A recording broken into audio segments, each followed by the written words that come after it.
Swayam Prabha. Digital India. Educated India.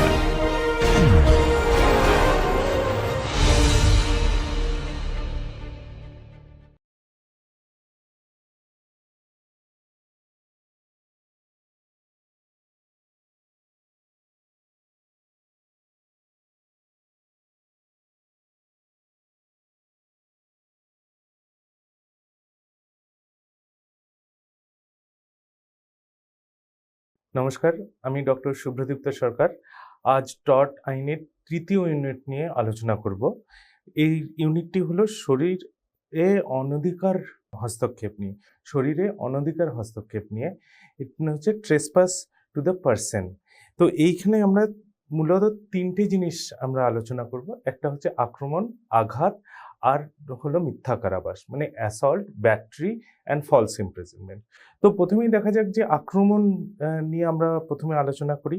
তাহলে এই আক্রমণের সংজ্ঞাটা আমরা দেখি যে কাউকে আঘাত করতে উদ্যত হলে এবং সেই কারণে যদি তার মধ্যে স্বাভাবিক ভীতির সৃষ্টি হয়, তবে তাকে আক্রমণ বা অ্যাসল্ট বলে থাকে।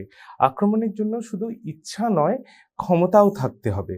মানে শুধু মৌখিক বা হুমকি দেওয়াই যথেষ্ট নয়, সেই অঙ্গভঙ্গি বা কার্যকলাপ থাকা জরুরি। আর এটা দেখতে হবে যে এইখানে যে আমরা যে আক্রমণের জন্য যে ইচ্ছা এর মধ্যে আছে, সেই ক্ষমতাটা এই জন্য বলছি থাকতে হবে, কারণ হয়তো একটা ছোট্ট বাচ্চা আমাকে ভয় দেখাচ্ছে কোনো একটা লাঠি নিয়ে বা কোনো একটা বন্দুক নিয়ে, তো সেইটা কিন্তু আক্রমণ হিসাবে গ্রাহ্য হবে না, কারণ তার হয়তো ক্ষমতাটা নেই। এরকম যেমন দেখো উদাহরণ কিছু আছে যে এটা নেই।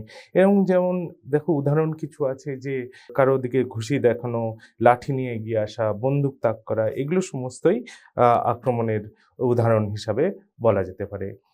আক্রমণ হবে না যদি ভীতি প্রদর্শন কার্যকরী সম্ভাবনা না থাকে। যেমন আমি বললাম যে বাচ্চাটার হয়তো সেই যদি কাউকে ভয় দেখায়, সেটা তার পক্ষে সম্ভাবনা নেই। আবার একটা ফ্ল্যাটের বারান্দা থেকে অন্য একটা ফ্ল্যাটে লাঠি দেখানো, বা বন্দুকে গুলি না থেকে বাদী সেটা জানে, তা আক্রমণ নয়। আবার বাদী যদি গুলি উপস্থিত সম্পর্কে অজ্ঞ থাকে, তবে আক্রমণ হবে, গুলি থাকুক আর না থাকুক। সো এইখানে আমরা দেখতে পাচ্ছি যে একটা এখানে পার্থক্য আছে। আর আক্রমণের জন্য কি হয় যে দুটো জিনিস মূলত খুব এখানে গুরুত্বপূর্ণ। একটা হচ্ছে আঘাত করার একটা উদ্যম থাকতে হবে, আর উদ্যম বাস্তবায়নের ইচ্ছা এবং ক্ষমতা, এই দুটো থাকতে হবে। তাহলে ক্ষতিগ্রস্ত মনে যে ব্যক্তি, তার মনে আঘাত অবশ্যম্ভাবী, এই মনে তাকে যুক্তিসঙ্গত ভীতি সৃষ্টি করতে হবে, তবে কিন্তু সেটাকে আক্রমণের সংজ্ঞা হিসাবে বলা যাবে। এবার আমরা একটুখানি দেখব, কারণ আমরা আগেও বলেছি যে এই অ্যাসল্ট এমন একটা টর্চ যেটা কিন্তু ক্রাইম অ্যান্ড টর্চ দুটোই। সেই জন্য আমরা একটুখানি দেখে নিচ্ছি যে ভারতীয় ন্যায় সংহিতা বিএনএসএ এর যে ডেফিনেশন আছে, যা সংজ্ঞা আছে, সেটা কি আছে। তো এখানে দেখো যে ধারা 130-এ তো বলছে যে যে ব্যক্তি কোনো অঙ্গভঙ্গি করে এবং কোনো প্রস্তুতি গ্রহণ করে এই অভিপ্রায় জেনে বা ওই অঙ্গভঙ্গি বা প্রস্তুতি যদি কারো মধ্যে আশঙ্কা সৃষ্টি করে, এই যে অঙ্গভঙ্গি বা প্রস্তুতি যেটা আমরা বলছি, এটা যদি কারো মনে আশঙ্কা সৃষ্টি করে এবং ওই ব্যক্তির উপর অপরাধমূলক বল প্রয়োগ করতে যাচ্ছে এরকম মনে হয়, তবে তাকে কিন্তু অ্যাসল্ট বা আক্রমণ বলে ধরা হবে। এবার এখানে একটা ব্যাখ্যাও দেওয়া আছে যে শুধুমাত্র কথাবার্তা কিন্তু আক্রমণ নয়। হতে পারে কথাবার্তা আক্রমণ, কারণ কেউ যদি কাউকে ধমকি দেয় এবং সেটাতে যদি মনে হয় যে না, এই ধমকিটাকে সে সত্যি এর উপর এই ধমকিটা শুধুমাত্র ধমকি দেওয়ার জন্য না, সেই কিছু কাজ করতে পারে, এবং তার মনে যদি একটা ভয়ের সৃষ্টি হয় যাকে ধমকি দেওয়া হলো, সেক্ষেত্রে কিন্তু কথাবার্তা আক্রমণ হতে পারে। তবে একজন এই যে ব্যবহৃত কথা এবং অঙ্গভঙ্গি এমন অর্থ দিতে পারে যা অঙ্গভঙ্গি প্রস্তুতিকে আক্রমণ হিসাবে গণ্যযোগ্য করে তোলে। এইটা কিন্তু আমাদের মনে রাখতে হবে যে কথাবার্তাও আক্রমণ হতে পারে, যদি সেইটা মনে হয় যে এই যে কথাবার্তা এটা বললো, এটা এমন একটা অর্থ আছে যেটা কিন্তু আক্রমণকে গ্রহণযোগ্য করে তুলতে পারে। এখানে 131 এর কি পানিশমেন্ট হবে সেটা বলা আছে, যে 3 মাসের কারাদণ্ড অথবা 1000 টাকা জরিমানা আছে, বা উভয়ই হতে পারে। কিন্তু একটা জিনিস এখানে বলা হয়েছে যে গুরুতর এবং হঠাৎ উস্কানি এইটা যেন না থাকে। সেই ক্ষেত্রে কিন্তু তার ক্ষেত্রে বলা যাবে না যে গ্রেভ অ্যান্ড সাডেন প্রভোকেশন, যেটা আমরা বলে থাকি, এরকম গ্রেভ অ্যান্ড সাডেন প্রভোকেশন মানে গুরুতর এবং হঠাৎ উস্কানি, এতে যদি কেউ কোনোভাবে এর রিয়্যাক্ট করে, তখন কিন্তু এটাকে আক্রমণ হিসাবে ধরা যাবে না বা অ্যাসল্ট বলা যাবে না। আমরা বেশ কিছু গুরুত্বপূর্ণ মামলার মাধ্যমে দেখিনি যে কিভাবে করে এই আক্রমণটা আদালত বিভিন্ন যে মামলা হয়েছে তাতে কিভাবে করে কোনো কোনো ক্ষেত্রে বলা হয়েছে যে এখানে আক্রমণ হয়েছে, কোনো কোনো ক্ষেত্রে আবার বলা হয়েছে যে এখানে আক্রমণ হয়নি। তো প্রথমে একটা কেস দেখে নিই, এটা খুব পপুলার কেস, গুরুত্বপূর্ণ কেস, সেটা হচ্ছে স্টিফেন্স বনাম মেয়ার্স। এই কেসে কি হয়েছে কি একটা গ্রামের পরিষদ ছিল, সেই গ্রামে এখানে যে বাদী সে একজন চেয়ারম্যান আর বিবাদী একই টেবিলে বসেছিল, সেও একজন মেম্বার ছিল, সেও ওখানে একই টেবিলে বসেছিল। এবার কি হয় যে কথোপকথন হঠাৎ করে খুব উত্তপ্ত হয়ে ওঠে এবং তখন কি করে যে বিবাদী বাদীর দিকে ঘুষি দেখিয়ে এগিয়ে যায় এবং বলে যে তাকে চেয়ার থেকে টেনে নামিয়ে দেবে। তো এই বলে কিন্তু বিবাদী যে আছে সে বাদীর দিকে কিন্তু এগিয়ে যায়। তখন কি হয়, আরেকজন তৃতীয় ব্যক্তি এসে তাকে কিন্তু থামান এই বিবাদীকে।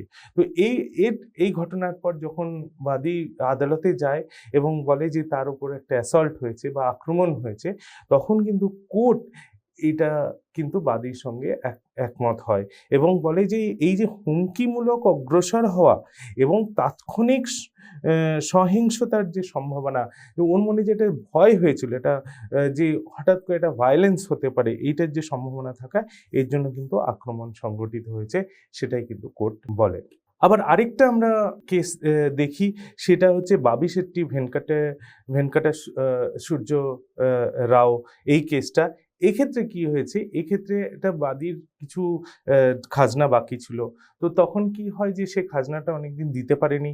তো এরপরে গ্রামের যে মুন্সিফ, সে খাজনা আদায়ের জন্য বাদীর কাছে আসে। তো বাদী বলেছে যে তার যে বউ, সেই বউ বাড়িটা তালা বন্ধ করে চলে গেছিল, তাই সে বলছে যে আমি বাড়ির ভেতর যেতে পারবো না, তাই জন্য আমি খাজনা দিতে এখন পারছি না। তো তার কিন্তু কানে সোনার দুল ছিল, তখন সে বলে যে এই দুল বাজেয়াপ্ত করে নেবে এবং সেখান থেকে সে খাজনার টাকা আদায় করবে। এর জন্য সে কি করে, একটা স্বর্ণকারও নিয়ে আসে। এই স্বর্ণকার নিয়ে আসার পর যখন সে বলে যে তুমি দুল খুলে দাও, তখন একজন তৃতীয় ব্যক্তি কি করে, উনি আসেন এবং উনি এই টাকাটা শোধ করে দেন। এটা কিন্তু ওই মুন্সিফ কিন্তু ওই টাকাটা নিয়ে চলে যান এবং আর কিছু করেন না। এরপর কি হয় যে এরপর বাদী আদালতে যায় এবং বলে যে তার উপরে একটা আক্রমণ হয়েছিল, অ্যাসল্টের একটা মামলা নিয়ে আসে। কিন্তু তখন কোর্ট এখানে বলে যে এই যে তাৎক্ষণিক ভয়ের অভাব, এখানে কিন্তু কি হয় যে যেই ওই টাকাটা দিয়ে দেওয়া হয়, তখন কিন্তু বিবাদী কিন্তু ওই টাকাটা নিয়ে কিন্তু চলে যায়। তো এখানে কোর্ট বলে যে তাৎক্ষণিক ভয়ের অভাব এবং বল প্রয়োগের বাস্তব সম্ভাবনা না থাকায় এটা কিন্তু আক্রমণ হলো না। তো আমরা যে আগের মামলাটা দেখলাম আর এই মামলাটা দেখলাম, এটা কিন্তু কোর্ট দুরকম ভাবে দেখলো। যে একটাতে বললো যে হ্যাঁ, এখানে একটা আক্রমণের একটা ঘটনা ঘটতে হয়েছে, কারণ সেখানে কিন্তু একটা সত্যিকারের ভয় হয়েছিল। কিন্তু দ্বিতীয় ঘটনাটায় বলে যে এখানে সেরকম কোনো ঘটনা ঘটেনি। এবার আরেকটা কেস আছে যেখানটা একটু কিন্তু অন্য রকমের ঘটনা, যেটা আর ভার্সেস আয়ারল্যান্ড, এই কেসটা, এবং এটা তুলনামূলকভাবে নতুন একটা কেস।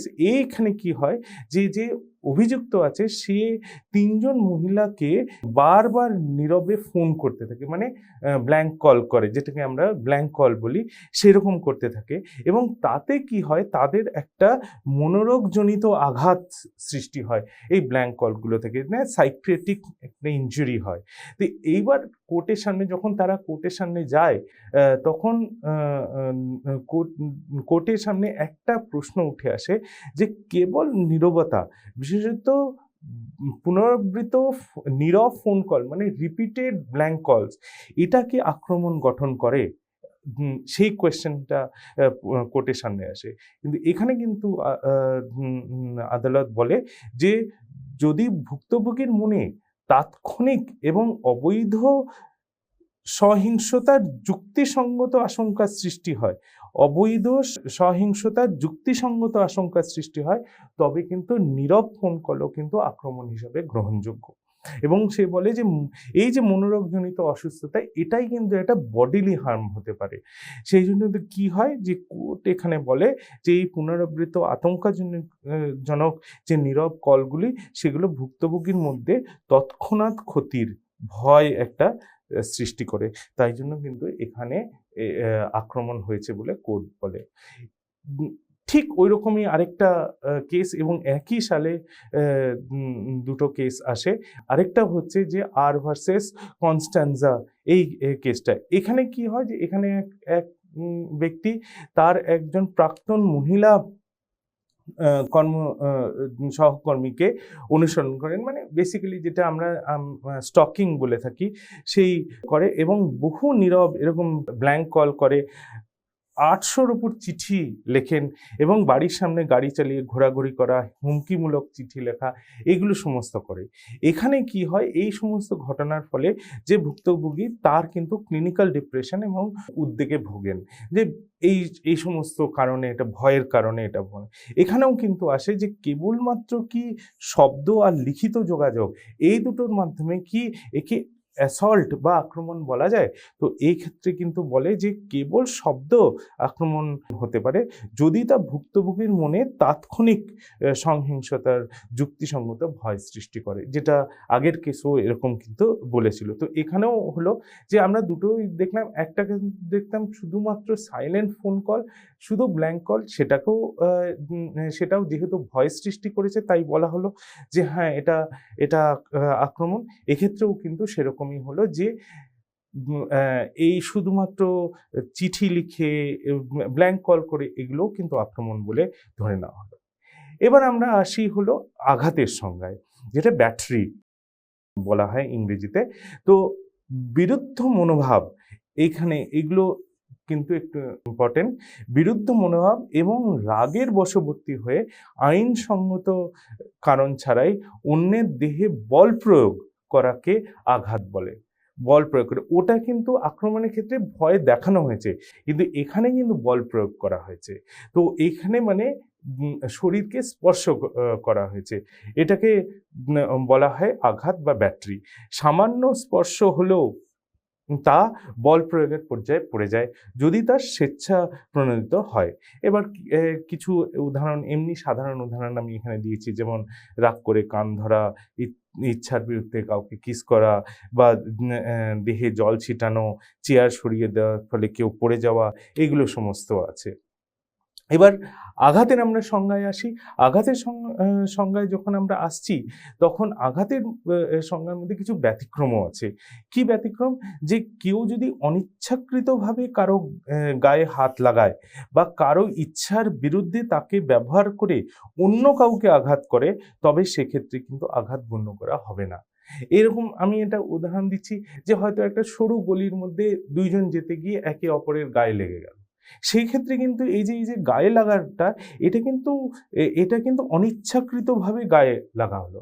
বা হয়তো একজন আছে, তা একজন ব্যক্তি আছে, সে কি করলো, বিয়ের হাত দিয়ে সি কে মেরে দিল। বি হয়তো কিছু ভাবে রিয়াক্ট করার আগেই ও সি কে মেরে দিল। এক্ষেত্রে কিন্তু যদিও বি কে দিয়ে সি কে মারা হলো, এখানে কিন্তু বিয়ের কোনো কিন্তু ভূমিকা ছিল না, কারণ তার কোনো ইচ্ছা ছিল না, কিন্তু তার ইচ্ছার বিরুদ্ধে তাকে ব্যবহার করা হলো। এবার আঘাতের প্রধান উপাদান কি?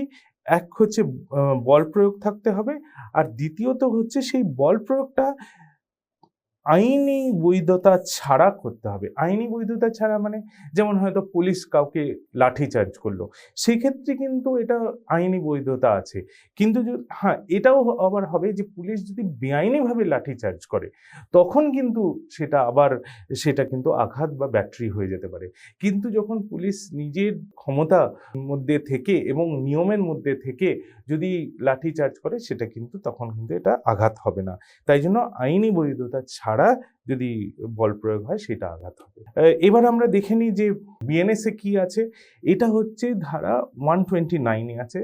এখানে কি বলেছে, যে কোনো ব্যক্তি যদি ইচ্ছাকৃতভাবে কোনো ব্যক্তির সম্মতি ছাড়া ইচ্ছাকৃতভাবে এবং কোনো ব্যক্তির সম্মতি ছাড়া তার উপর বল প্রয়োগ করে, হ্যাঁ, তখন কিন্তু এটা এবং এই বল প্রয়োগের মাধ্যমে আঘাত, ভয়, বিরক্তির সৃষ্টি করে এবং সে জানে যে তার এরকম কোনো একটা কাজের জন্য এরকম আঘাত, ভয় বা বিরক্তির সৃষ্টি হওয়ার সম্ভাবনা আছে, তখন বলা হয় এই ব্যক্তির উপর অপরাধমূলক বল প্রয়োগ করা হচ্ছে।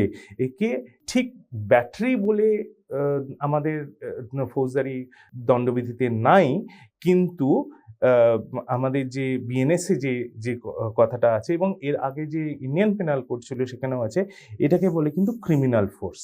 এরা ব্যাটারি বলছে না, এরা ক্রিমিনাল ফোর্স বলছে এবং এরও কিন্তু শাস্তি ওই 131 ধারা অনুযায়ী হবে।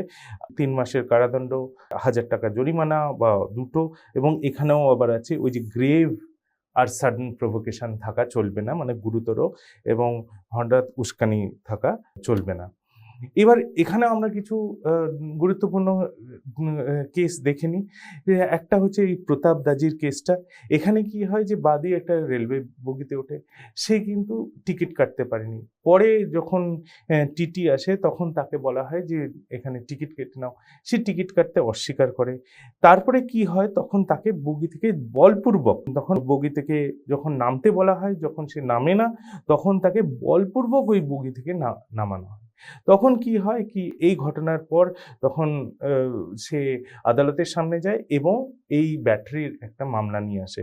কিন্তু এক্ষেত্রে আদালত বলে যে টিকিটহীন ব্যক্তি অবৈধ অনুপ্রবেশকারী হওয়ায়, এখানে কিন্তু এই যেহেতু অবৈধ অনুপ্রবেশকারী, এ কিন্তু ট্রেসপাসার হয়ে গেল। এই ট্রেসপাসার হয়ে যায়, তো এই যে বল প্রয়োগটা ন্যায়সঙ্গত এবং কোনো আঘাত ঘটেনি। হ্যাঁ, যেটা আমি একটু আগেই বলছিলাম যে আইনসঙ্গতভাবে কিন্তু আঘাত করতে হবে। এবার আমরা আরেকটা কেস দেখে নিই, সেটা হচ্ছে চেরুবিন গ্রেগরির কেস। এখানে কি হয়েছিল, একজন ব্যক্তি তার ঘরে একটা টয়লেট বসিয়েছিল। এবার এই টয়লেটটা ঘরের বাইরে ছিল, কিন্তু এটা তারই ব্যবহারের জন্য। কি হতো যে মাঝে মাঝে অন্য লোকেরা এসে এই টয়লেটটা ব্যবহার করে যেত, মানে এখানে ট্রেসপাসার ছিল, অনুপ্রবেশকারী ছিল এবং এদের কোনো অধিকার ছিল না, অনধিকার অনুপ্রবেশকারী এখানে ছিল। তখন সে বিরক্ত হয়ে কি করে, যে একটা নগ্ন ওই বিদ্যুতের তার ওখানে দিয়ে দেয়, যাতে অন্য কেউ ঢুকতে না পারে। কিন্তু কি হয়, এক সন্ধ্যায় একজন লোক ওই টয়লেট ব্যবহার করতে গিয়ে ওই তারের সঙ্গে লেগে সে মারা যায়, এই অনুপ্রবেশকারী সে মারা যায়। এই ক্ষেত্রে কিন্তু যখন ব্যাপারটা আদালতের কাছে দেখে, আদালত কিন্তু বলে যে হ্যাঁ, তোমার প্রতিকারের অবশ্যই অধিকার আছে, কিন্তু অতিরিক্ত বল প্রয়োগ এবং পূর্ব সতর্কতা না থাকায় এইটা একটা টর্যোগ্য অপরাধ হয়ে গেল। সেই জন্য এখানে আঘাত কিন্তু প্রযোজ্য হলো। যদিও এটা কিন্তু তার নিজেরই সম্পত্তি, এটাই বাঁচাতে গেছিল, কিন্তু অত্যাধিক বল প্রয়োগের জন্য কোর্ট কিন্তু এটা বলে দেয় যে না, এটা এখানে আঘাত হয়েছে। এবার আরেকটা হচ্ছে লেন ভার্সেস হলওয়ে, একই রকমের আরেকটা এখানে মামলা। এখানে কি হয় যে লেন কি করে, তার প্রতিবেশী হলওয়েকে অপমান করেন। সেই ক্ষেত্রে কি হয়, এই হলওয়ে তখন প্রতিশোধ নিতে গিয়ে তার মুখে চোখে ঘুষি মেরে দেয় এবং তার ফলে কি হয়, একটা গুরুতর আঘাত করেন। এবার তখন আবার এই লেন আদালতে যায় এবং একটা আঘাতের একটা মামলা নিয়ে আসে। এখানে যে প্রশ্নটা উঠেছে যে এই যে লেনের যে প্ররোচনা, এটা কি ক্ষতিপূরণের পরিমাণ কমাবে, আর এটা কি সত্যিকারের এখানে কি আঘাত হলো কি হলো না। এই ক্ষেত্রে কিন্তু কোর্ট বলে যে না, হলওয়ের যে প্রতিক্রিয়া ছিল সেইটা কিন্তু অতিরিক্ত এবং অসমানুপাতিক। এইটা কিন্তু বলে দেয় যে এটা অতিরিক্ত এবং অসমানুপাতিক, তাই জন্য কিন্তু আঘাতের জন্য দায়ী হবে। কারণ এটা সামঞ্জস্যপূর্ণ হতে হবে, যে এত মারা উচিত ছিল না যাতে তার এরকম করে গুরুতর আঘাত হয়। এরপর আমরা আরেকটা মামলা দেখে নিই। সেখানে হচ্ছে যে এটা হলো যে স্কট ভার্সেস শেফার্ড। এই মামলাতে আবার অন্য একটা ঘটনা ঘটে। এখানে কি হয়, যে অভিযুক্ত যে আছে, সে একটা বাজারে একটা জ্বালানো পটকা ছুঁড়ে দেন। সেটা কি করে, সেটা আবার অন্যদের কাছে করে, সে আবার ছুড়ে অন্যকে দেয়। তারপর এরম করতে গিয়ে আরো এক দুজনের মাধ্যমে কি হয়, পটকাটা যখন ছুড়ে দেয় তখন একজনের কাছে গিয়ে এই পটকাটা ফেটে যায় এবং বিস্ফোরিত হওয়ার ফলে তার কি হয় যে এই চোখটা নষ্ট হয়ে যায়। সে তার একটা ইনজুরি হয় আর তাতে কিন্তু তার চোখটা নষ্ট হয়ে যায়। এক্ষেত্রে কি হয়, এক্ষেত্রে যখন সে আদালতের সামনে একটা আঘাতের যখন মামলা নিয়ে আসে, তখন এক্ষেত্রে মূল যে প্রশ্নটা ওঠে যে এই আঘাত কি অভিযুক্তের সরাসরি কাজের ফল, নাকি অন্যদের হস্তক্ষেপে যে কার্যকারণ যে চেন, মানে কজাল চেন, এটা কি ভেঙে গেছে? মানে যে অভিযুক্ত যে প্রথমবার যে জ্বালানো পটকাটা ফেলেছিল এবং এটার যে জন্য যে কারো চোখের ক্ষতি হলো, এটা কি হচ্ছে, এটা কজ অ্যান্ড এফেক্ট। এখানে একটা কজ অ্যান্ড এফেক্ট রিলেশনশিপ আছে। সে এইটাকেই বলে হচ্ছে কার্যকরণের চেন বা কজাল এফেক্ট। এইটা বলতে যাচ্ছে যে এই যে এর মাঝে যে দু তিনজন যে পটকাটা ছুড়ে দিচ্ছিল, তাতে কি এই কজাল চেনটা ভেঙে যায় কিনা।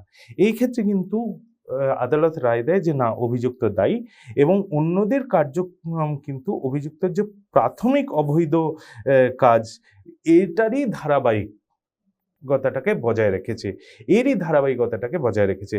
তাই কজাল চেনটা কিন্তু ভাঙেনি, তাই জন্য এখানে কিন্তু অভিযুক্ত দায়ী হয়ে যায়। আরেকটা কেস আমরা দেখি, সেটা হচ্ছে পি কাদের। এই কেসে কি হয় যে একজন বিচারাধীন বন্দীকে হাসপাতালে চিকিৎসার সময় তাকে হ্যান্ডকাফ পরিয়ে জানলার সঙ্গে বেঁধে রাখা হয়।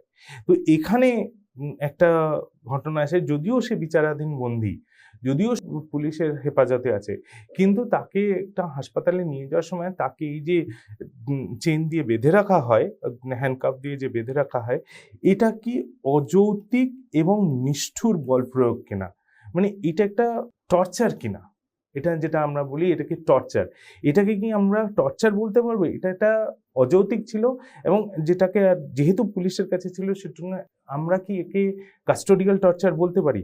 এবং পুলিশের এই কাজ আঘাতের এখানে বলে যে, কোর্ট যেটা বলে সেটা হচ্ছে এটা কিন্তু একটা কাস্টোডিয়াল টর্চার এবং তাই জন্য পুলিশের এই কাজ কিন্তু আঘাতের আওতায় পড়ে, সেটাই কিন্তু কোর্ট বলে দেয়। এই ধরনের কাজের জন্য উদ্দেশ্য বা অভিপ্রায় প্রমাণের প্রয়োজন নাই, ক্ষমতার অপব্যবহার নিজেই যথেষ্ট অপরাধ। এইখানে হচ্ছে একটা ক্ষমতার অপব্যবহার হয়েছে, যে পুলিশের যে অ্যারেস্ট করার যে ক্ষমতা এবং সেইটা কিভাবে করে পুলিশ এটা ওখানে ব্যবহার করছে, এটা কিন্তু দুটো দুটো জিনিস।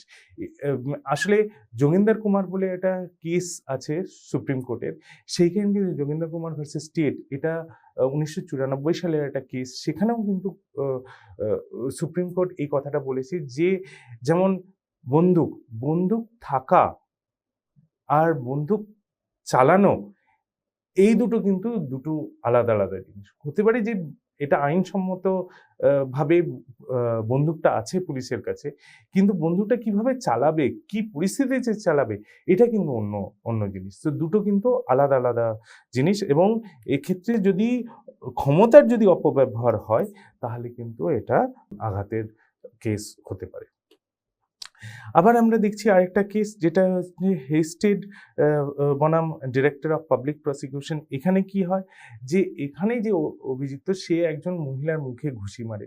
তাতে কি হয় যে মহিলার হাতে একটা বাচ্চা ছিল, সেই বাচ্চাটা কি হয় যে কোলে একটা বাচ্চা, এই যে বাচ্চাটা এই ঘুষির ফলে মহিলা বাচ্চাটাকে ফেলে দেন এবং শিশুর মাথায় আঘাত লাগে, পড়ে গিয়ে আঘাত লাগে। এবার কি হয়েছে যে যে অভিযুক্ত যে এখানে আছে, সে কিন্তু সরাসরি শিশুকে কিন্তু আঘাত করেনি। তাহলে এই যে শিশুর সাথে অভিযুক্তের সরাসরি সম্পর্ক না থাকা সত্ত্বেও কি অভিযুক্ত শিশুর উপর ব্যাটারি বা শারীরিক আঘাত করার জন্য দায়ী থাকবে? ওই যে কজাল চেন যেটার কথা একটু আগেই হলো, যে এখানে কিন্তু একটা কজাল চেন আছে নাকি। এই ক্ষেত্রে কিন্তু যে আদালত যে রায় দেয়, বলে যে হ্যাঁ, অভিযুক্ত কিন্তু আঘাতের জন্য দায়ী, কারণ কজাল চেনটা কিন্তু ভাঙেনি। এটা কি হলো, ও মারার জন্যই কিন্তু কোল থেকে শিশু তার ছিটকে পড়ে, যদিও কিন্তু সেই শিশুটাকে মানে ডাইরেক্টলি মারেনি। এই যে সরাসরি বল প্রয়োগ, ডাইরেক্ট অ্যাপ্লিকেশন অফ ফোর্স, মানে অভিযুক্তের হাত দিয়ে ভুক্তভোগীর গায়ে আঘাত লাগতেই হবে এমন নয়। এটা কোর্ট এই জায়গাটা পরিষ্কার করে দেয়। যদি অভিযুক্তর ক্রিয়াকলাপের মাধ্যমে অন্য কোনো মাধ্যম ব্যবহার করে আঘাত ঘটে, সেটাও ব্যাটারি হবে। এখানে কি হচ্ছে, এখানে কি নীতি বেরোলো, যে অভিযুক্ত যদি নিজের নিয়ন্ত্রিত কার্যকলাপের মাধ্যমে ক্ষতি ঘটান, এমনকি তা যদি তৃতীয় পক্ষের মাধ্যমেও হয়, তবেও তাকে ব্যাটারি হিসাবে গণ্য করা হবে। এই কেসটা ভীষণই একটা সময় জনপ্রিয় কেস ছিল এবং গুরুত্বপূর্ণ, কারণ এখানে একটা রেশিয়াল ব্যাপার ছিল। এই যে ব্ল্যাক অ্যান্ড হোয়াইট, যে আমেরিকায় যে গন্ডগোলটা মাঝে মাঝেই হয়ে থাকে, সেটার উপরে যে এইটা 1991 সালের একটা ঘটনা, যে রডনি কিং বলে সে একজন ব্ল্যাক কৃষ্ণাঙ্গ মোটর চালক ছিল। সেই কি করেছিল, তাকে পুলিশ ধাওয়া করছিল, পুলিশকে অনেক দূর পর্যন্ত ধাওয়া করিয়ে নিয়ে যায়, এবং এই যে লস অ্যাঞ্জেলেস পুলিশ ডিপার্টমেন্ট, এদের অফিসাররা শেষ পর্যন্ত তাকে ধরে এবং বেধড়ক মারতে কিন্তু কিং গুরুতর আঘাত পায়। এইখানে কি হয়, এই ঘটনাটা না একজন ক্যামেরাবন্দি করে নিয়েছিল, এবং ক্যামেরাবন্দি করার পর সেটা যখন গণমাধ্যমে প্রচারিত হয়, তখন তীব্র ক্ষোভের সৃষ্টি হয় এই কেসটার ফলে। তখন প্রশ্ন এটা সামনে ওঠে যে পুলিশের বল প্রয়োগ কি অনুচিত এবং অতিমাত্রায় ছিল, এটা কি আঘাত হলো, সেইটা একটা প্রশ্ন হলো। আর দ্বিতীয়ত হচ্ছে, পুলিশের আচরণ কি কিংয়ের জীবন আশঙ্কার সৃষ্টি করেছিল, যে ও কি ভয়ের সৃষ্টি করেছে, সেটা একটা আক্রমণের একটা প্রশ্ন হয়ে গেল। এক্ষেত্রে কিন্তু জুরি কিংকে কিন্তু $3.8 মিলিয়ন ক্ষতিপূরণ দেয়, এটার জন্য এই সমস্ত আয়ের ক্ষতি, চিকিৎসা ব্যয় ইত্যাদি, এই সমস্ত কারণে, কারণ ভালো রকমের আঘাত হয়েছিল। তবে একটা জিনিস এখানে বলতে হবে, যে শাস্তিমূলক ক্ষতিপূরণ বা পিউনিটিভ ড্যামেজেস কিন্তু দেওয়া হয়নি। এটা কিন্তু যথেষ্ট বিতর্কিত ছিল, কি হয়তো এখানে যে এলএপিডির যে অফিসাররা এটা করেছিল, তারা এত মারপিট করেছিল, তাদের হয়তো এই পিউনিটিভ ড্যামেজেসেরও জন্য দায়ী করা উচিত ছিল এখানে। এবার আমরা দেখি আরেকটা জিনিস, যেটা আঘাত ইচ্ছাকৃত হতে হবে, এই ব্যাপারটা। এখানে যদি আঘাত ইচ্ছাকৃত না হয়, অবহেলার কারণে হয়, তবে সেটা কিন্তু অবহেলা হয়ে যাবে, নেগলিজেন্স হয়ে যাবে, সেটা কিন্তু ট্রেসপাস হবে না, এটা কিন্তু নেগলিজেন্স হয়ে যাবে যদি ইচ্ছাকৃত না হয়। বর্তমানে ট্রেসপাস মূলত ইচ্ছাকৃত হস্তক্ষেপের সম্পর্কেই প্রযোজ্য। হ্যাঁ, এইখানে হলো যেটা আর কি এখানে বলা হচ্ছে, যে ট্রেসপাস যখন আমরা বলছি, সেটা কিন্তু ইচ্ছাকৃত হস্তক্ষেপের, নেগলিজেন্সের কথা কিন্তু আমরা বলছি না। এবার এখানে একটা কেস আছে, যে ফাউলার ভার্সেস ল্যানিং এর কেস।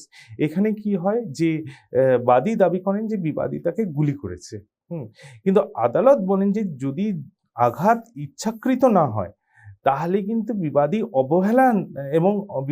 অবহেলা না থাকে, তাহলে ট্রেসপাস প্রযোজ্য হবে না। বলে যে ইচ্ছাকৃত যদি না হয়, এবং যদি এর কোনো অবহেলাও না থাকে, অ্যাক্সিডেন্ট, এটা একটা ইনএভিটেবল অ্যাক্সিডেন্ট যেটা বলে, সেরকম যদি হয়, তাহলে কিন্তু এখানে বিবাদী দায়ী হবে না। তো বাদীকে অবশ্যই প্রমাণ করতে হবে যে বিবাদীর ইচ্ছা বা অবহেলা ছিল। এটা কিন্তু বাদীর কর্তব্য, যে কোর্টের সামনে এটা করা, যে বিবাদীর ইচ্ছা ছিল বা অবহেলা ছিল। এবার আমরা যেটা দেখতে পাচ্ছি, যে আরেকটা কেস এখানে, এই লেটাং এর কেসটা। এখানে কি হচ্ছে, যে বাদী কি করছিল, সূর্য স্নান করার সময় বিবাদীর গাড়ি তার পায়ের ওপর উঠে যায়। তো এখানে তারপরে কিন্তু, এবং তার কিছু ইনজুরি হয়।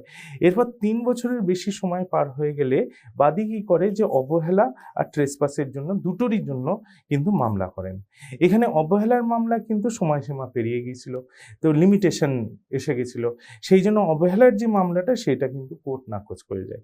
এবার বলে যে, আদালত বলেন যে যদি আঘাত ইচ্ছাকৃত না হয়ে অবহেলা ঘটে, তবে কারণ হবে অবহেলা, ট্রেসপাস না। অনিচ্ছাকৃত ট্রেসপাস সম্পূর্ণভাবে অবহেলার টর্ট দ্বারা প্রতিস্থাপিত হয়েছে। এখানে কিন্তু বললো যে দেখো, এখানে কিন্তু ও ইচ্ছাকৃতভাবে তোমার উপরে গাড়ি চালায়নি, এটা অবহেলার কারণে হয়েছে। আর অবহেলাটা কি হয়েছে যে তুমি ৩ বছর পরে আসাতে এটা সেটাও চলে গেছে। তাহলে এই যে ট্রেসপাসের ট্রেসপাসটা কিন্তু ছিল না। অবহেলা থাকতে পারে, কিন্তু সেটা তো এখন সময়সীমা পেরিয়ে গেছে। তাই জন্য এখানে অবহেলার দ্বারা প্রস্থাপিত হলো। সম্পূর্ণভাবে অবহেলা টর্চ দ্বারা প্রস্থাপিত হলো এই ট্রেসপাসেরটা। এখানে আমরা কিছু কিন্তু দুটোর মধ্যে একটু পার্থক্য একটু দেখে নিই। আক্রমণ আর আঘাতের মধ্যে এটা দেহ স্পর্শের প্রয়োজন নেই, এটা কিন্তু প্রয়োজন আছে। এটা বিবাদীর অভিপ্রায়, এটা অভিপ্রায় ও অঙ্গিভঙ্গি সক্ষমতা গুরুত্বপূর্ণ। এটা অভিপ্রায় নয়, বরং আচরণ মুখ্য। কারণ এখানে তো অলরেডি এখানে মেরেই দিয়েছে, মানে স্পর্শ করেই ফেলেছে। ইচ্ছার বহিঃপ্রকাশ, এটা আঘাত করার ইচ্ছা থাকে কিন্তু বাস্তবায়িত হয় না। এখানে আঘাত করার ইচ্ছা কার্যকর হয়।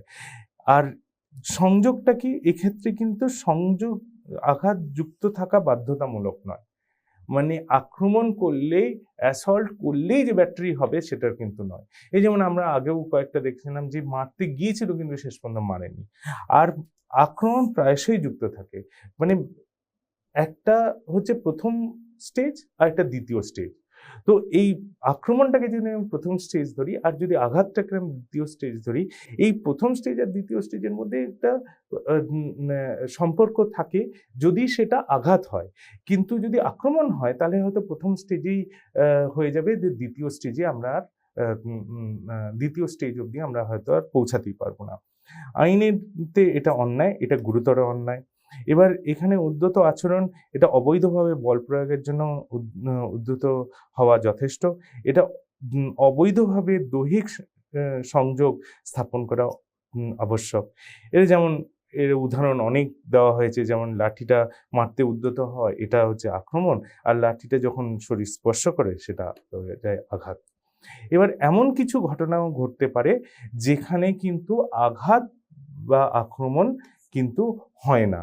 এটা কি হিসাবে হয়? যেমন একটা হচ্ছে পিতৃত্ব বা মাতৃত্বের অধিকার, মানে অভিভাবকদের যে অধিকার, পিতা মাতা, ভাই বোন, গৃহশিক্ষক, এরা যে যুক্তিগ্রাহ্য শাস্তি প্রদান করলে সেটা টর্ট হয় না। ঝুঁকি জ্ঞান ভিত্তিক অবাধ সম্মতি, যে ভলেন্টি নন ফিট ইনজুরিয়া। কেউ যদি জানে আমি ক্রিকেট খেলতে গেলাম, ফুটবল খেলতে গেলাম, বক্সিং করতে গেলাম, আমি জানি যে আমার লাগতে পারে, তো এখানে কিন্তু লেগে গেলে কিন্তু সেটা আঘাত হবে না। তৃতীয়ত আত্মরক্ষার অধিকার, যে আমার নিজের বা পরিবারের দেহ রক্ষা করতে গিয়ে আইনসম্মত বল প্রয়োগ করে, সেটাও কিন্তু টর্ট হিসাবে গণ্য হবে না। নিজস্ব সম্পদ দখল রক্ষা, যে অনধিকার প্রবেশকারীর বিরুদ্ধে যুক্তিসঙ্গত বল, ওই যে আমরা ওখানে দেখেছিলাম যে টয়লেটে ও একদম পুরো বিদ্যুতের তার রেখে দিয়েছিল, সেইটা হয়তো হবে না। যুক্তিসঙ্গত বল প্রয়োগের মাধ্যমে দখল রক্ষা করা, এটা কিন্তু এটা কিন্তু টর্ট নয়। বেদখল সম্পত্তি উদ্ধার, কেউ যদি বেদখল করে নেয় তাহলে তার কাছ থেকে যৌক্তিক বল প্রয়োগ করলে তা টর্ট হবে না। অনিবার্য দুর্ঘটনা, কোনো ক্ষেত্রে আমি বললাম যে অনিবার্য ইনএভিটেবল অ্যাক্সিডেন্ট যেটাকে আমরা বলি, এমন দুর্ঘটনা বা দুর্ঘটনা যা প্রতিরোধযোগ্য নয়। ওই যে যেমন গুলির ঘটনাটা আমি বললাম, যে হয়তো ওর ইচ্ছাও ছিল না, আবার অবহেলাও ছিল না, তার মানে ব্যাটারিও ছিল না, নেগলিজেন্সও ছিল না, হঠাৎ করে হয়ে গেছে যথাযথ সতর্কতা সত্ত্বেও। সেক্ষেত্রে সৃষ্ট আঘাত বা আক্রমণ টর্ট নয়। আচ্ছা, সব ক্ষেত্রে কিন্তু ওই যে আমরা একসময় বলেছিলাম স্ট্রিক্ট লায়াবিলিটি, অ্যাবসলিউটলি সব ক্ষেত্রে কিন্তু এটা প্রযোজ্য হয় না। ওটা অন্য একটা খুব কিছু অন্য ঘটনার সময় কিন্তু সেটা হয়, তো ওটা আমরা পরে আরো ভালো করে পড়বো। কিন্তু এইখানে অনিবার্য দুর্ঘটনা বা ইনএভিটেবল অ্যাক্সিডেন্ট এটাতে হয়ে থাকে। সর্বসাধারণের শান্তি রক্ষা, যে জনশৃঙ্খলা ভঙ্গকারীর বিরুদ্ধে আইনি কর্তৃপক্ষ বল সৃষ্ট আঘাত বা আক্রমণ টর্ট গঠন করে না। যেমন ওই যে পুলিশ অনেক সময় অ্যাকশন নেয়, যে কোনো রাইটিং হচ্ছে, কোনো রকমের ওখানে জটলা হয়েছে, গন্ডগোল হচ্ছে, এগুলো হচ্ছে, তো পুলিশ অনেক সময় ভিড়কে ঠেলার জন্য আমরা ওয়াটার ক্যানন দেখেছি, ওয়াটার ক্যানন ব্যবহার করে, অনেক সময় লাঠি চার্জ করে, এগুলো মানে খুব এক্সট্রিম পর্যায়ে গেলে তখন হয়তো গুলি চালাতে হতে পারে। এরপর আমরা আসি হচ্ছে মিথ্যা কারাবাস। এই মিথ্যা কারাবাসে কি হচ্ছে, যে এখানে হলো যে প্রত্যেকটি ব্যক্তিরই চলাফেরার স্বাধীনতা রয়েছে। বৈধ কারণ ছাড়া কেউ কাউকে আটকে রাখা বা চলাফেরাতে বাধা সৃষ্টি করলে তা মিথ্যা কারাবাস বা কৃত্রিম বন্দী হিসাবে গণ্য করা হয়। এমনকি সাময়িক সময়ের জন্য হলো। এইটা কিন্তু খুব এখানে গুরুত্বপূর্ণ যে সময় অল্প সময়ের জন্য হোক, বেশি সময়ের জন্য হোক, যদি কাউকে আমি জোর জবরদস্তি কোনো অবৈধভাবে যদি আটকে রাখি, তাহলে কিন্তু সেখানে কিন্তু এই মিথ্যা কারাবাস বা ফলস ইমপ্রিজনমেন্ট যেটা আমরা বলি, সেটা কিন্তু হতে পারে। এই টটে প্রমাণ করতে হবে যে বাদীর চলাফেরা সম্পূর্ণ রোধ করা হয়েছিল, আংশিক বাধা যথেষ্ট নয়। এইটা কিন্তু এটা বলতে যে তাকে চারিদিক থেকে বন্দি করে রেখে দেওয়া হয়েছিল। আংশিক যে হ্যাঁ আমি একদিকে বন্দি করে রেখেছি, তুমি অন্য দিক দিয়ে যেতে পারো, সেটা যদি হয় তাহলে কিন্তু এটা ফলস ইমপ্রিজনমেন্ট বা মিথ্যা কারাবাস হবে না টট আইন অনুযায়ী। যে কোনো জায়গায় এটা হতে পারে, শুধুমাত্র জেলখানায় নয়, নিজের বাড়িতে, যে কোনো জায়গায় এটা হয়ে থাকতে পারে। আর কে বাঙ্গিয়া কি বলেছেন যে সাময়িক সময়ের জন্য হলেও কাউকে যদি বন্দি দশায় রাখা হলেই তা মিথ্যা কারাবাস হবে। ব্যক্তির স্বাধীনতা ক্ষুণ্ণ হয় যদি কোনো আইনসঙ্গত কারণ ছাড়াই তাকে আটকে রাখা হয়। এটার জন্য কিন্তু যদি কাউকে অ্যারেস্টও করা হয়, সেটাও কিন্তু ফলস ইমপ্রিজনমেন্ট হয়ে যাবে, যদি না এইখানে যে তাকে অ্যারেস্ট করা যুক্তিযুক্ত না হয়, যেটাকে আমরা মাঝে মাঝে বলে থাকি আনলফুল অ্যারেস্ট। এটাও কিন্তু হয়ে যাবে যে যদি যে পুলিশ যে আছে সে যদি এটাকে ঠিক মতো আইন অনুযায়ী না করে। মিথ্যা কারাবাসের উদাহরণ এই যে একজন ব্যক্তি অপরজনের ছাড়া ঘরে তালাবন্ধ করে রাখা, কোনো প্রহরী অযৌক্তিকভাবে কাউকে আটকে রাখা, পুলিশ কাউকে অযৌক্তিকভাবে রেখে দেওয়া, নার্স বা চিকিৎসক রোগীর ইচ্ছার বিরুদ্ধে তাকে জবরদস্তি করে চিকিৎসা দেওয়া, এগুলো সমস্তই কিন্তু ফলস ইমপ্রিজনমেন্ট বা মিথ্যা কারাবাসের উদাহরণ। এবার আমরা দেখি যে এর কিছু আবশ্যকীয় উপাদানসমূহ বা এসেনশিয়াল এলিমেন্টস কি আছে। যে একটা হচ্ছে যে সম্পূর্ণ স্বাধীনতা হরণ আবশ্যক, কি এর সমস্ত স্বাধীনতা পুরোপুরি রুদ্ধ হয়ে যাবে, কেবল আংশিক বাধা যথেষ্ট নয়, যেটা আমি আরেকবারও বললাম। স্থান নির্বিশেষে এটা হতে পারে, যে কোনো জায়গায় এটা হতে পারে। আটক অবশ্যই বেআইনি হতে হবে, মানে আইনসঙ্গত কর্তৃত্ব ব্যতীত করা আটকই মিথ্যা কারাবাসের টট সৃষ্টি করে। তাহলে এটা বুঝতে হবে যে এই আটক অবশ্যই বেআইনি হতে হবে। আইনি হলে কিন্তু তখন কিন্তু সেটা ফলস ইমপ্রিজনমেন্ট হবে না। এবার আরও কিছু এখানে এসেনশিয়ালস আছে, সেটা হচ্ছে আটকের সময়কাল প্রাসঙ্গিক নয়, যেটা আমি বললাম যে 1 মিনিটের জন্যই হোক, এক ঘন্টার জন্যই হোক, একদিনের জন্যই হোক, বহুদিনের জন্যই হোক, সেটা কোনো মানে স্বল্প বা দীর্ঘ সময়, এটা কোনো এটা এখানে প্রাসঙ্গিক হয় না। আবার ভলেন্টারি নন ফিট ইনজুরিয়া, এরকম যদি হয় যে কেউ নিজেকেই বন্দি করে রেখে দিয়েছে, সেক্ষেত্রেও কিন্তু স্বেচ্ছায় আটক থাকলে কিন্তু সেখানে মিথ্যা কারাবাস হবে না। বল প্রয়োগ না হলেও টট হতে পারে। দেহ স্পর্শ বা শারীরিক বল প্রয়োগ আবশ্যক নয়, এটা খুব এখানে গুরুত্বপূর্ণ। শুধু হুমকি বা এমন পরিস্থিতির সৃষ্টি যা চলাচলে বাধা দেয়, তা কিন্তু টট সংগঠিত হতে পারে। যেরকম আমরা ওখানেও দেখলাম, যে ব্যাটারির কেসেও দেখলাম যে শুধুমাত্র ব্ল্যাঙ্ক কল, কিছু পত্র লেখা হয়েছে, কিছু ঘোরাফেরা করা হচ্ছে, যেমন ওখানে আমরা অ্যাসল্টের কেস দেখলাম, তেমনি কিন্তু এখানেও তাই, যে শুধুমাত্র কিছু হুমকি বা এমন একটা পরিস্থিতির সৃষ্টি করলো যে আমার ঘর থেকে আমি বেরোতেই পারছি না, সেক্ষেত্রে কিন্তু সে বসে নাই বা আমাকে কিন্তু পাহাড় দেওয়া নেই, কিন্তু এর ফলে আমি এতটা ভয় পেয়েছি যে আমি আর যেতে পারছি না, সেক্ষেত্রেও কিন্তু এটা এরকম একটা মিথ্যা কারাবাস হতে পারে। এবার একটা জায়গায় দেখতে হবে যে শুধুমাত্র সম্পূর্ণ বাধা থাকলে মিথ্যা কারাবাস হয়, যেটা আর কি টটে, কিন্তু যখন আমরা ফৌজদারি আইন দেখি, বিএনএস যখন দেখছি, তখন কিন্তু এখানে 126 আর 127 এই দুটো আছে। এখানে কিন্তু বলে আংশিক বাধা এবং সম্পূর্ণ বাধা দুটোই কিন্তু দণ্ডনীয়। একটাকে বলে রংফুল রেস্ট্রেন্ট, একটাকে রংফুল কনফাইনমেন্ট। আমরা এইগুলোর মধ্যে যাব না, কারণ যেহেতু আমরা এখানে ক্রিমিনাল ল নিয়ে পড়ছি না, কিন্তু এখানে আমি একটা একটা সাদৃশ্য আনার জন্য এটা বললাম যে এখানে যেমন শুধুমাত্র সম্পূর্ণ বাধার কথা বলা হয়েছে, এখানে কিন্তু সম্পূর্ণ এবং আংশিক দুটোই বাধার কথা কিন্তু বলা হয়েছে, এবং দুটোই কিন্তু ক্রিমিনাল অফেন্স, এবং এটা বিএনএসেও আছে, এর আগে যখন আইপিসি ছিল তখন সেটাতেও তাই ছিল। আচ্ছা, প্রথমে এটা খুব জনপ্রিয় কেস, এটার কথা বলি, যে বার্ড ভার্সেস জোন্স। এখানে কি হয়েছিল যে একটা নৌকো প্রতিযোগিতা চলছিল, আর একটা ব্রিজের একটা ফুটপাতের একটা অংশ কি করেছিল ওরা বন্ধ করে দিয়ে, এই ব্রিজের যে অংশটা এরা কি করেছিল বন্ধ করে দিয়ে সেখান দিয়ে এখানে চেয়ার লাগিয়ে এই যাতে প্রতিযোগিতা দেখা যায় সেটার ব্যবস্থা করেছিল, যারা আর কি এটা অর্গানাইজার যারা ছিল তারা। এক্ষেত্রে কি হয়, যখন বাদী এখান থেকে যেতে চায় তখন তাকে বলা হয় যে না, এখান থেকে যেতে দেওয়া হবে না। তো তখন এই করতে গিয়ে কি হয় যে ও যখন ওখানে প্রবেশ করতে চাইলে তখন পুলিশ বাধা দেয়, এবং তখন তাকে বলা হয় যে তুমি অন্যদিকে চলে যাও। কিন্তু যেহেতু বাদী অস্বীকার করে অন্যদিকে যাওয়া, সেই জন্য সে আধ ঘন্টা ধরে এখানেই রয়ে যায়। পরে সে বলে যে এখানে তার একটা মিথ্যা কারাবাস হয়েছিল, ফলস ইমপ্রিজনমেন্টের একটা মামলা নিয়ে আসে। কিন্তু এখানে আদালত দেয় যে না, এখানে মিথ্যা কারাবাস হয়নি, কারণ বাদীর চলাচল পূর্ণ যে স্বাধীনতা সেটা রোধ হয়নি, এখানে শুধুমাত্র আংশিকভাবে বাধা হয়েছিল, যেটা আর কি আমি এখানে আলোচনা করলাম।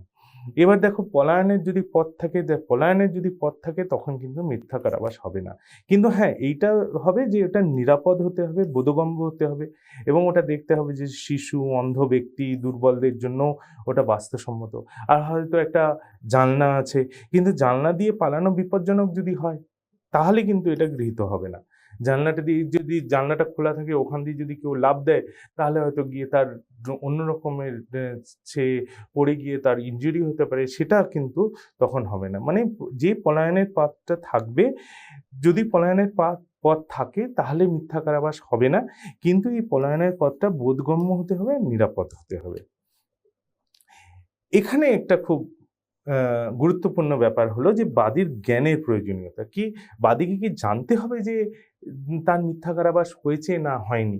তো এর ক্ষেত্রে হিয়ারিং অ্যান্ড মিয়ারিং এই দুই কেস রয়েছে।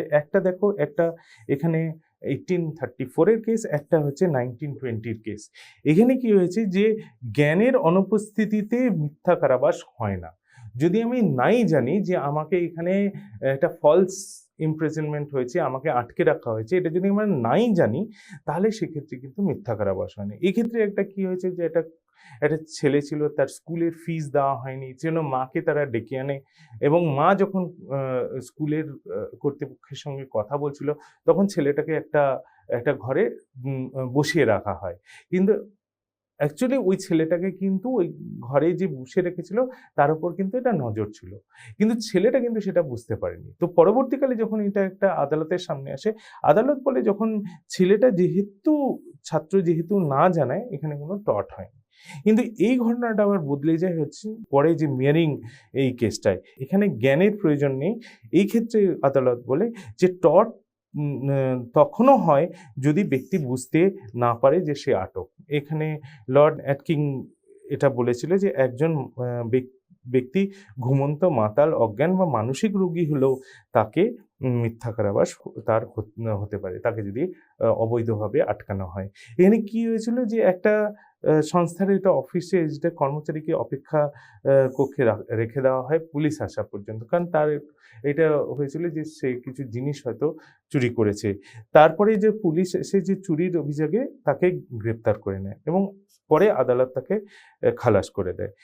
এইখানে কি হয় যে পুলিশ নয়, ওই সংস্থার আটক রাখাই মিথ্যা কারাবাস, এটা বলা হয়েছে। যদিও সে নিজে জানতো না যে সে আটক, তবুও এটা টর্ট হয়, কারণ ওকে যে ওইখানে বসিয়ে রেখেছিল, অন্য লোক কিন্তু ওর ওপর নজর রেখেছিল যাতে ও ওই জায়গা থেকে পালিয়ে যেতে না পারে পুলিশ আসা অবধি। তো এইটাকে বলা হয় যে এখানে কিন্তু টর্ট হয়। তাহলে এটা হলো যে মিথ্যা কারাবাসের জন্য ও যে জানতো না সেটা কিন্তু গুরুত্বপূর্ণ হলো না। এক্ষেত্রে যারা বিভিন্ন এক্সপার্ট বিভিন্ন মত দিয়েছেন, যেমন স্ট্রিট বলেছেন যে এটা উপস্থিতিতে আবশ্যক, যে এই জন্য, কারণ এটা একটা মানসিক ক্ষতি, এবং হিয়ারিং এর মতকে তিনি সমর্থন করেছেন এবং এই যে কেসটা পরবর্তীকালে যে কেসটা মিয়ারিংয়ের কেসটাকে সমালোচিত করেন। কিন্তু প্রসার কিন্তু অন্য কথা বলে, তিনি কিন্তু পরের কেসটাকে বলে এটাই যুক্তিযুক্ত এবং সমর্থনযোগ্য। ঠিক পরবর্তীকালে অনেক পরে 1988 সালে একটা কেস আসে, এই মারে ভার্সেস মিনিস্ট্রি অফ ডিফেন্সের একটা কেস। এখানে কি ছিল, এই যে মার্গারেট মারে ইনি একটা নিষিদ্ধ সংগঠন, ওই আইআরএ যেটা হয় যে আয়ারল্যান্ড রেভলিউশনারি গ্রুপ, সেইটার এক সংগঠনের সঙ্গে যুক্ত ছিলেন এবং তাকে সেই সন্দেহ করা হয়েছিল। তো কি হয় যে সেনাবাহিনী তার কাছে আসে, এখানে কিন্তু সময়সীমাটা খুব গুরুত্বপূর্ণ। তখন তাকে 7টার দিকে তার কাছে আসে, প্রবেশ করে তার বাড়িতে প্রবেশ করে তল্লাশি চালায় এবং তাকে পোশাক পরিবর্তনের জন্য নির্দেশ দেওয়া হয় এবং পুরো সময় কিন্তু তার উপর কিন্তু নজর ছিল কিন্তু সেনার। এবং 7:30টায় যখন পোশাক বদলে আসে আর আনুষ্ঠানিক গ্রেপ্তার করা হয়, দিয়ে তাকে নিয়ে যাওয়া হয়। এবার এখানে যে ইস্যু যেটা আইনি যে প্রশ্নটা ওঠে যে এই মারে গ্রেপ্তারের প্রকৃতপক্ষে কখন থেকে শুরু হয়েছিল, যে সেনার প্রবেশের মুহূর্ত থেকে 7টার সময় থেকে, নাকি যখন ঘোষণা করলে যে একে অ্যারেস্ট করা হচ্ছে মানে 7:30টার সময় সেটা, আর আনুষ্ঠানিক গ্রেপ্তারের বিলম্ব কি মিথ্যা কারাবাসের সময়, মানে এই বেশ কিছু প্রশ্ন আদালতের সামনে আসে। এইরকম দুটো প্রশ্ন এখানে আমরা নিয়েছি। তো এই ক্ষেত্রে আদালত রায় দেয় যে গ্রেপ্তার 7টা থেকেই শুরু হয়েছে, শারীরিকভাবে নিয়ন্ত্রণে নিয়ে আসা হয়েছিল এবং আনুষ্ঠানিক ঘোষণা পরে হলো এটা বৈধ। আর এটার জন্য কি বলেছে যে এই প্রমাণ মিথ্যা কারাবাস প্রমাণ করতে আটকের বিষয়ে ভুক্তভোগী আটকের সচেতনা অপরিহার্য নয়, আদালত আপিলটা খারিজ করে দেয়। এখানে কি নীতি আমরা দেখতে পেলাম, একটা হচ্ছে শারীরিক নিয়ন্ত্রণই গ্রেপ্তার, এমনকি আনুষ্ঠানিক ঘোষণা করতে দেরি হলো, আর আটক হওয়ার বিষয়ে ভুক্তভোগীর জ্ঞানের প্রয়োজন নেই মিথ্যা কারাবাসের জন্য, এটার কোনো দরকার নেই। আর নিরাপত্তা ও সতর্কতার কারণে আনুষ্ঠানিক গ্রেপ্তারে কিছুটা দেরি বৈধ হতে পারে, ওটা অনেক সময় কোনো কারণে হয়তো বৈধ কারণে একটু দেরি হতে পারে, কিন্তু এইটা আর কি এখানে কিন্তু বলে দেয় যে জানাটা, ওই ব্যক্তির জানাটা এখানে কিন্তু অতটা গুরুত্বপূর্ণ নয়। রুদুল শাহের একটা কেস, এটা আমরা সবাই পড়ে থাকি আমাদের সংবিধানে যখনই আমরা আলোচনা করি সেখানে, যে একে ছেড়ে দেওয়া হয়েছিল 1988 সালে, কিন্তু হলো 1982 সাল অবধি জেলবন্দি থাকে, কারণ তাকে চিকিৎসার অজুহাতে কিন্তু ওকে ওখানে দ্বিতীয়বার জেল থেকে ছাড়া পাওয়ার পরও তাকে দ্বিতীয়বার জেলে নিয়ে যাওয়া হয়। তো এই ক্ষেত্রে কিন্তু সুপ্রিম কোর্ট বলে যে এটা যে অনুচ্ছেদ 21 আমাদের সংবিধানে আছে, আর্টিকেল 21, এর এটা বিরুদ্ধে গেছে এবং তাই জন্য কিন্তু সুপ্রিম কোর্ট কিন্তু 35,000 টাকা তাকে ক্ষতিপূরণ প্রদান করে রিট জুরিসডিকশন থেকে। দ্বিতীয়ত হচ্ছে যে ভীম সিং ভার্সেস জম্মু অ্যান্ড কাশ্মীর, এটা আমরা আগেও পড়েছিলাম, ওই যে ড্যামনাম সাইনে ইনজুরি সাইনে ড্যামনোর যে আমরা গুলো পড়ছিলাম সেখানে, যে এখানে একজন বিধায়ক ছিলেন ইনি এবং তাকে পুলিশ গ্রেপ্তার করে এবং এই যে গ্রেপ্তার করা হয় এটা কিন্তু আইনি মতে হয়নি, তাই জন্য একে যে এটা বলা হয় যে এটা কিন্তু দুষ্টবুদ্ধিপূর্ণ এবং ক্ষতিকারক কাজ বলে অভিহিত করা হয় এবং তাকে কিন্তু 50,000 টাকা এটা ক্ষতিপূরণ প্রদান করা হয়। এই যে কুন্দনলাল এর আরেকটা কেস আছে, এখানে কি হয়, এখানে এক্ষেত্রে পুলিশ গ্রেপ্তার করেছিল একজনকে। এই গ্রেপ্তারটা কি জন্য করেছিল যে এবং কিন্তু 2জন জামিনদারের মাধ্যমে তিনি জামিনে মুক্তি পান। কি হয় পরবর্তীকালে এই জামিনদারদের আবেদনের ভিত্তিতে এই জামিননামা বাতিল করে দেওয়া হয় এবং তখন কি হয়, তখন এই যে সুপারিনটেন্ডেন্ট অফ পুলিশ ছিলেন তিনি পুনরায় এক্ষেত্রে মানে গ্রেপ্তার হয়ে যান। এইটা যখন আদালতের সামনে আসে তখন বলা হয় যে সেই সময় যে সিআরপিসি ছিল, ফৌজদারি কার্যবিধি অনুযায়ী, সেই অনুযায়ী যে পুলিশ জামিননামা বাতিল করার ক্ষমতাপ্রাপ্ত নয়, এটা শুধুমাত্র ম্যাজিস্ট্রেটই পারে। যেহেতু এটা ম্যাজিস্ট্রেট পারে এবং পুলিশ করেছে, তাই জন্য বলা হয় যে এই সুপার এবং এসআই দুজনেই কিন্তু মিথ্যা কারাবাসের জন্য দায়ী। কারণ এটা কিন্তু আইন মতন হয়নি। এইটা জামিন যখন জামিননামা যখন বাতিল, মানে বেল যখন বাতিল হয়ে গেল, এটা শুধুমাত্র ম্যাজিস্ট্রেটই এটা অর্ডার দিতে পারে, এটা পুলিশ করতে পারে না। খুব ইম্পর্টেন্ট এটা যে ডিকে বাসু আর পশ্চিমবঙ্গ রাজ্য, স্টেট অফ ওয়েস্ট বেঙ্গল, এখানে অনেক ওই সমস্ত কাস্টোডিয়াল ভায়োলেন্স যেটা বলে, এই যে হেফাজতে মৃত্যুর এবং নির্যাতনের ক্রমবর্ধমান ঘটনায় একটা পিআইএল ফাইল করে, জনস্বার্থ মামলা এখানে ফাইল করেন ডিকে বাসু। ইনি নিজেও জাজ ছিলেন একটা চিঠির মাধ্যমে। এবার এখানে কি হয় যে এই ক্ষেত্রে কিন্তু আটক ব্যক্তিদের, যারা আর কি আটক আছে, তাদের সুরক্ষার প্রশ্নে একটি ঐতিহাসিক সিদ্ধান্ত প্রদান করে সুপ্রিম কোর্ট। এক্ষেত্রে এখানে সুপ্রিম কোর্ট কি করে, সুপ্রিম কোর্ট আইনি গ্রেপ্তার সংক্রান্ত পদ্ধতি নির্ধারণ করে। ল অফ লফুল অ্যারেস্ট, মানে অ্যারেস্ট যদি আনলফুল হয় তাহলে কিন্তু ওখানে ফলস ইমপ্রিজনমেন্ট হবেই। এবং সুপ্রিম কোর্ট কি করে যে 11 দফা নির্দেশিকা প্রদান করে, যেটা পুলিশ কর্তৃপক্ষকে মানতেই হবে। এইটা কিন্তু আমাদের আর্টিকেল 21 এবং 22 সুরক্ষাকে আরো দৃঢ় করে, যে অনুচ্ছেদ 21 এবং 22 আমাদের সংবিধানে যে আছে সেটাকে করে। এটা কিন্তু আমাদের এই যে আমরা ফলস ইমপ্রিজনমেন্টের কেস পড়ছি সেটার জন্য কিন্তু খুবই গুরুত্বপূর্ণ।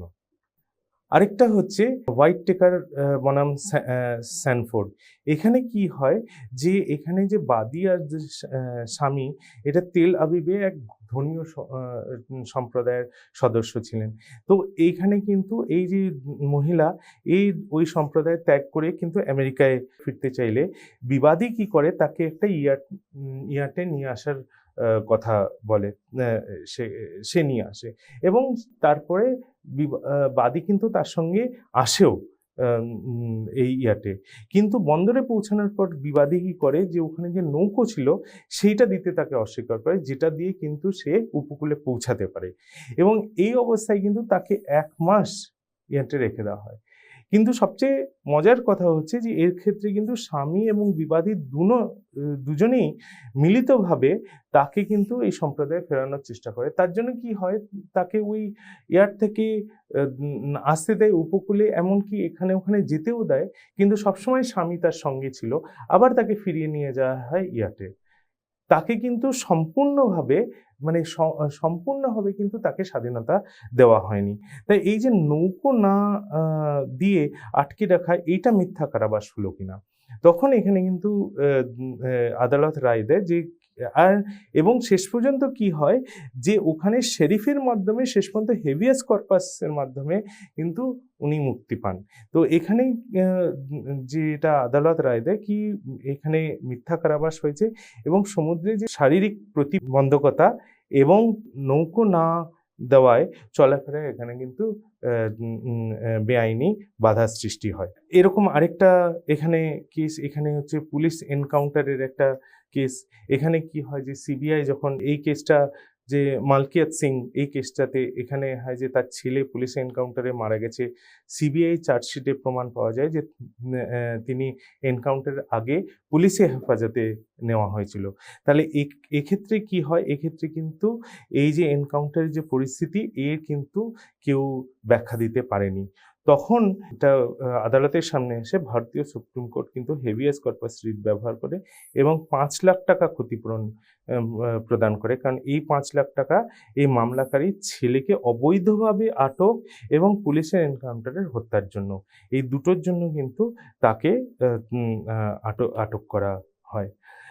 আরেকটা এইখানে আরেকটা কেস ছিল, এইটা হার্ডের কেস, হার্ড বনাম হার্ডের যে কেসটা, সেই কেসে কি হয় যে এখানে যে বাদী, সে একটা কয়লা খনিতে কাজ করতো। তো একদিন কি হয় যে কয়লা খনিতে নামার পর সেখানে যে নামতো একটা লিফট দিয়ে আর উঠতো একটা, এর নির্দিষ্ট সময় ছিল। এখন কি হয় যে বাদী কাজ শুরু করার কিছু সময় পরই এখানে উপরে উঠে আসতে চায়, কিন্তু কোম্পানি নির্দিষ্ট সময়ের আগে লিফটে ব্যবহার করতে তাকে দেয় না। তিনি অভিযোগ করেন যে তাকে ইচ্ছার বিরুদ্ধে খনির মধ্যে আটকে রাখা হয় এবং সেটা একটা মিথ্যা কারাবাস। তো এর যখন কোর্টের সামনে এটা যখন যায়, তখন খনি কোম্পানির নির্দিষ্ট কাজের সময় শেষ হওয়ার আগে শ্রমিককে খনি থেকে না তোলার মাধ্যমে এটা কি মিথ্যা কারাবাস হয়েছে কিনা। তো এক্ষেত্রে কিন্তু কোর্ট বলে যে না, কোনো মিথ্যা কারাবাস হয়নি, কারণ এখানে লিফট ব্যবহার যে ছিল সেটা কিন্তু নির্দিষ্ট সময়ের জন্য ছিল। আর এই যে এইটার জন্য কিন্তু একটা চুক্তি হয়েছিল, বাদীর কোম্পানির সঙ্গে কাজের চুক্তি স্বেচ্ছায় করেছিলেন এবং সেটাতে কিন্তু এটা উল্লেখ ছিল। তাকে খনির ভেতরে রাখা কোনো অবৈধ আটক নয়, কারণ এটা চুক্তির অংশ ছিল। সুতরাং শেষে আমরা বলবো যে মিথ্যা কারাবাসের কি প্রতিকারসমূহ আছে। প্রতিকারসমূহ আছে, একটা হচ্ছে ক্ষতিপূরণের জন্য মামলা, অ্যাকশন ফর ড্যামেজেস, কি আমরা দেখেছি অনেক ক্ষেত্রে এই সমস্ত ক্ষতিপূরণ দিয়েছে আদালত। এই এরকম আমরা দেশেও দেখেছি, বিদেশেও আদালতে দেখেছি। যদি কেউ অবৈধভাবে আটক করা হয় তাহলে কিন্তু ক্ষতিপূরণ পেতে পারে। এটা কেন? শুধুমাত্র স্বাধীনতা এবং সময় ক্ষতি নয়, মানসিক যন্ত্রণা, অসম্মান, সামাজিক মর্যাদা, এর জন্যও কিন্তু ক্ষতিপূরণ দিয়ে থাকে। যেমন আমরা দেখলাম ওই যে একটা মামলায় যেখানে কিন্তু পুলিশ এনকাউন্টার হয়েছে তার জন্যও দিল, আবার ওখানে কিন্তু তাকে যে মিথ্যা কারাবাস দিয়েছিল তার জন্যই এটা দিল। আত্মরক্ষা, সেলফ হেল্প, আটকে থাকাকালীন কেউ যৌক্তিক বল প্রয়োগ করে পালাতে পারে, কিন্তু আইনি পদক্ষেপ না নিয়ে এটা নিজ উদ্যোগে মুক্তি পাওয়ার জন্য বৈধ, যদি তা যুক্তিসঙ্গত হয়, মানে এটা সেলফ হেল্প। হেভিয়াস কর্পাস, এখানে আমরা দেখলাম বেশ কিছু কেস, এখানে ডিকে বাসু দেখলাম আমরা, আরও অন্যান্য কেসগুলো দেখলাম, যে এখানে রুদুল শাহের কেস দেখলাম, ভীম সিংয়ের কেস দেখলাম, এগুলো আমরা সমস্ত কেসগুলো দেখলাম যে এখানে হেভিয়াস কর্পাস এটা একটা দ্রুততম আইনি প্রতিকার। এখানে কি হয়, সংবিধানের অনুচ্ছেদ 32 অনুযায়ী সংবিধানের অনুচ্ছেদ 32 অনুযায়ী সুপ্রিম কোর্ট এবং অনুচ্ছেদ 26 অনুযায়ী হাইকোর্ট রিট জারি করতে পারে। এই রিটের মাধ্যমে কি হয়, যে আটককৃত ব্যক্তিকে আদালতে হাজির করতে বলা হয়, হ্যাভ দ্য বডি বিফোর, এটাই তাই জন্য এটাকে হেভিয়াস কর্পাস বলে। আর যদি আটক আইনসঙ্গত না হয় তাহলে তৎক্ষণাৎ মুক্তির নির্দেশ দিয়ে থাকে। অনেক সময় কি হয় যে রিটের নিষ্পত্তির আগেই ব্যক্তিকে মুক্তি দিয়ে দেওয়া হয়, এমন ক্ষেত্রে আদালত আনুষঙ্গিক ক্ষতিপূরণ দিতে পারে। তো এইটা কিন্তু একটা হেভিয়াস কর্পাস রিটের মাধ্যমেও কিন্তু মিথ্যা কারাবাসের বিরুদ্ধে প্রতিকার পাওয়া যায়। ধন্যবাদ। আমি আশা করি যে এই তিনটে জিনিস যেটা আমি আলোচনা করলাম, আঘাত, তারপরে আক্রমণ আর মিথ্যা কারাবাস, এটা তোমরা ঠিক করে বুঝতে পেরেছো।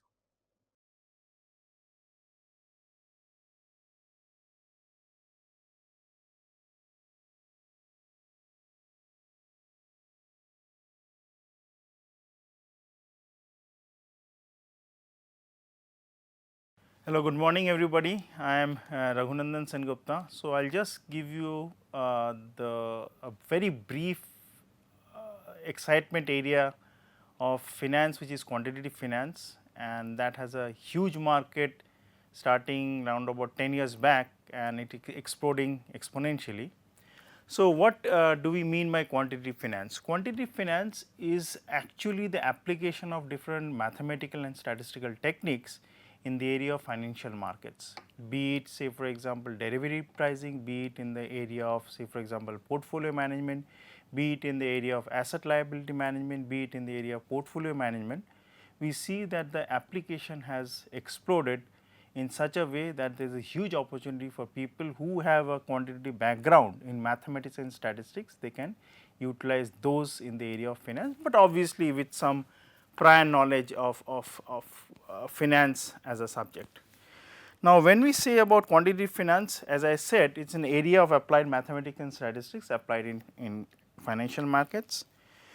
Use of different areas, if somebody is interested to know, we have stochastic calculus, we have derivative pricing, we have operation research, we have quantitative techniques like differential equations, stochastic calculus, time series, and they are heavily used in the area of quantitative finance as I mentioned.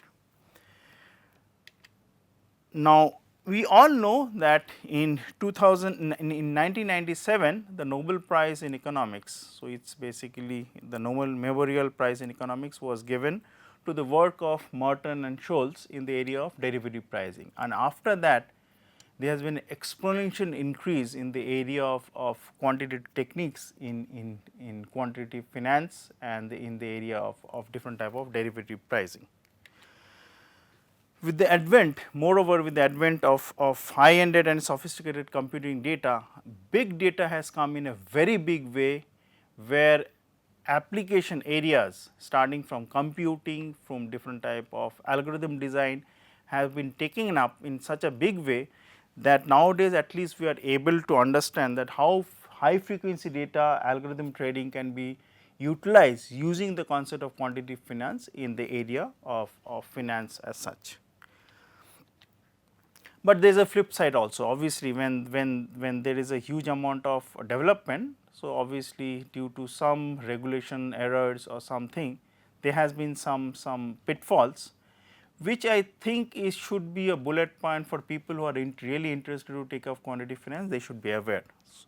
So, consider the financial crisis in 2008 and later on, and we are seeing different banks are failing, different financial institutions are facing a problem, countries are facing a problem like in Europe, in USA. So, what should be done? So, the main thing is that even if you know the technique is best for people who are investors, who are private players, organizations like banks, governments should use these techniques in a very somber manner, such that the application areas of quantitative finance using the techniques which we learned can be utilized in the best possible way to garner the overall the in-depth knowledge a person has in trying to utilize these quantitative techniques in finance. And I am sure that people who have the background, who have the knowledge, who have the sophistication, who have the knowledge of the society can definitely use quantitative finance in a very big way in trying to make their mark in this exciting field, which you are going to see in years to come. And I am sure it will be a very exciting learning tool for all the participants who will take quantitative finance as a subject in years to come. Thank you, and I wish all the participants all the best and best of luck for the programs they will take. Thank you.